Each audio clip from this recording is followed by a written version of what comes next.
Ce week-end, le rendez-vous au Montbouquet pour Alès en l'air, un des plus grands clubs de parapente basé dans le Gard. Ce club compte actuellement 110 adhérents. C'est avec Patrick Vaugeois, président du club, que le débriefing du plan de vol est donné aux parapentistes du club. C'est avec des conditions idéales que les vols ont pu débuter. Alès en l'air a été créé en 1982, donc on va fêter son trentenaire cette année. Lors de notre assemblée générale qui aura lieu le 17 novembre 2012, on va fêter les 30 ans d'Alès en l'air. Au niveau de l'amicale ou de la compétition nationale sport du Montbouquet, ça fait à peu près une dizaine d'années qu'on fait ça chaque année.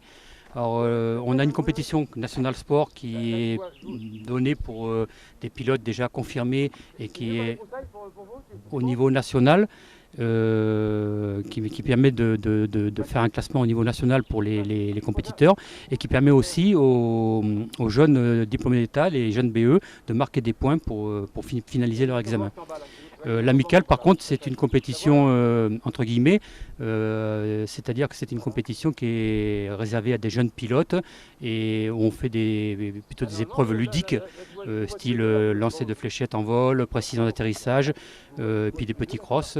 Petit cross, c'est-à-dire qu'on part en vol et puis on fait la distance la plus longue possible et c'est celui qui fait la plus longue distance qui a gagné. Voilà, donc ça c'était dans le cadre de l'amicale, c'est très convivial, c'est festif et là c'est plutôt des jeunes pilotes qui rentrent dans ce cadre-là, quoi. Donc voilà, je suis chargé en tant que président du comité départemental de vol libre, donc de chapeauter tous les clubs du vol libre du Gard. Entre autres, donc, il y a un club de Delta, il y a plusieurs clubs de parapente, il y a un club de chars à cerf-volant sur la plage du Gros-du-Roi, de l'Espiguette. Donc bien sûr, je m'occupe aussi du club de Patrick Vaugeois. Mais en général, je suis là pour aider donc tous ces clubs de vol libre dans le Gard, de telle manière qu'on va à la recherche aux subventions, de telle manière qu'ils puissent fonctionner correctement. Donc avec l'aide de M. Chouzenou, M. Delhomme, pardon. Et puis voilà, de telle manière qu'on puisse arranger tous les clubs du Gard, de la Fédération française de vol libre du Gard. Oui, donc le Conseil général intervient en appui donc, du comité départemental de vol libre, comme il le fait d'ailleurs par ailleurs maintenant pour le compte des autres comités, on appuie des autres pratiques de pleine nature, étant donné que les départements à l'échelle nationale ont compétence à justement accompagner la mise en place tant d'équipements, c'est le cas ici sur le site du Montbouquet, sur lequel des projets ont lieu d'amélioration des accès, des pistes d'accès, avec sans doute aussi un projet d'amélioration de la piste d'envol en lien avec le club et le comité. L'aide par exemple aussi à l'équipement d'une station météo, enfin, qui permet là aussi au comité d'accompagner un autre club sur le secteur de l'avonnage.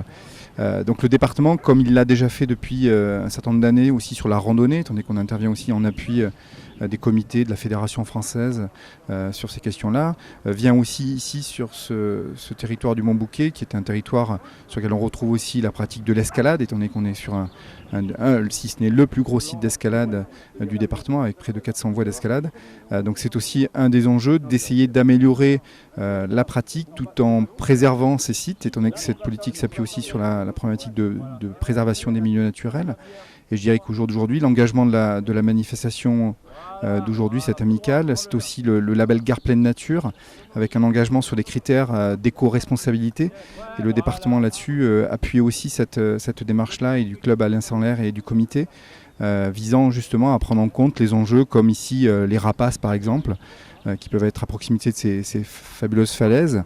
Et donc, je dirais, tout le monde puisse cohabiter et pratiquer son activité, sa passion dans les meilleures conditions.